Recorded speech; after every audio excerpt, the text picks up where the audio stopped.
દાહોદના દેવગઢ બારિયાની મહિલાઓની રેશન કાર્ડમાં નવા નિયમો સામે ઉગ્ર વિરોધ. દેવગઢ બારિયાની આદિવાસી અને શ્રમિક પરિવારોની મહિલાઓએ પોતાની વ્યથા રજૂ કરવા મોટી સંખ્યામાં ધામા નાખ્યા છે.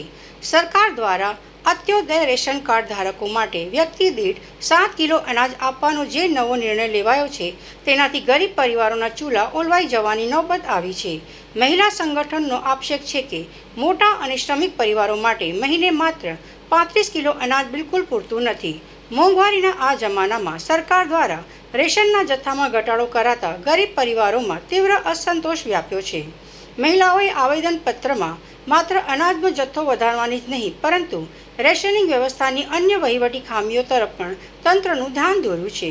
હાલમાં રેશન કાર્ડ લીકિંગ, ઓળખ કાર્ડની વિગતો સુધારવા અને ઓનલાઈન KYC પ્રક્રિયામાં ગરીબ અને અશિક્ષિત લોકોને ભારે હાલાકી ભોગવવી પડી રહી છે. આ મુશ્કેલીઓના નિવારણ માટે ગામના સ્તરે વિશેષ સહાય કેન્દ્રો શરૂ કરવાની માંગ કરવામાં આવી છે. મહિલાઓએ સ્પષ્ટ જણાવ્યું છે કે રેશન મેળવવા માટે તેમણે ગામના આગેવાનો કે વચેટિયાઓ પર નિર્ભર રહેવું પડે છે, જેના બદલે તંત્રે સીધી અને પારદર્શક સુવિધા પૂરી પાડવી જોઈએ.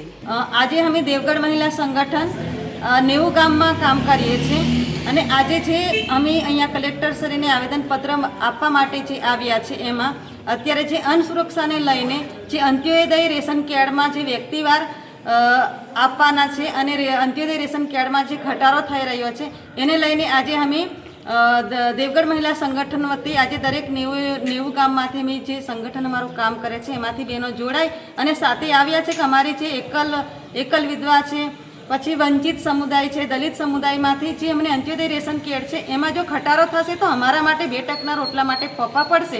એના માટે અમે આજે આવેદનપત્ર આપવા માટે આવી રહ્યા છીએ. અને મારે અંત્યોદયની રેશન કાર્ડ છે જેમાં 35 કિલો અનાજ મળવા પાત્ર છે. એમાંથી સરકારશ્રીએ ઘટાડવાની વાત કરે છે કે 35 કિલો, એમાં 35 કિલો અહીંયા અમારે પૂરતી જમીનમાં કશું પાકતું નહીં, કંઈ નહીં. 35 કિલોમાંથી ઓછું કરે તો અમારે રોજી રોટી કઈ રીતે પેલે કરવાની, ખાવાનું કઈથી લાવવાનું અનાજ? અત્યારે તો દુકાનમાં લેવા જાય તો મકાઈના 600 કે 700 રૂપિયા 20 કિલોના હોય છે. એટલે અમારા માટે બહુ તકલીફ છે.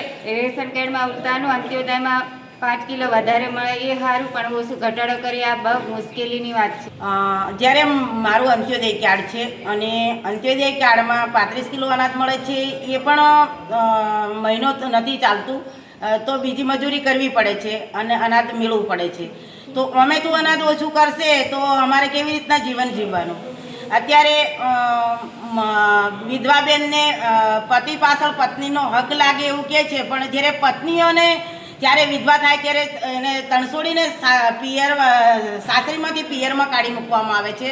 ત્યારે પતિની મિલકત પણ જે વિધવા બહેનોને નથી મળતી. અત્યારે મારું સાસરું ઝાપટિયા ગામમાં હતું ત્યારે મેં વિધવા છું, મારા બાળકો નથી અને બાળક નથી અને એ બેન અહીંયા ના જોઈએ એમ કરીને કાઢી મૂકી. અત્યારે હું સાગટાળા ગામમાં પિયરમાં રહું છું.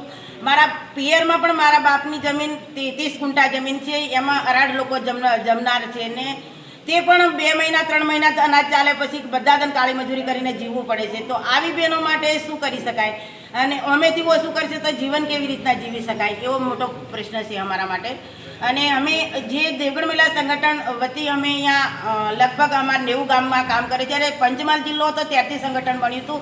અત્યારે અમારી જે ગરીબ આદિવાસી દલિત બહેનોનું અમારું સંગઠન છે. મારા અંત્યોદય રેશન કાર્ડ છે અને 35 કિલો અનાજ મળે છે. અમે 3 મા દીકરો છીએ તો અમારે ભરણ પોષણ થઈ જાય છે. તો પછી એટલું અનાજ મળવું જ જોઈએ રેશન કાર્ડમાં, ઓછું નહીં થવું જોઈએ.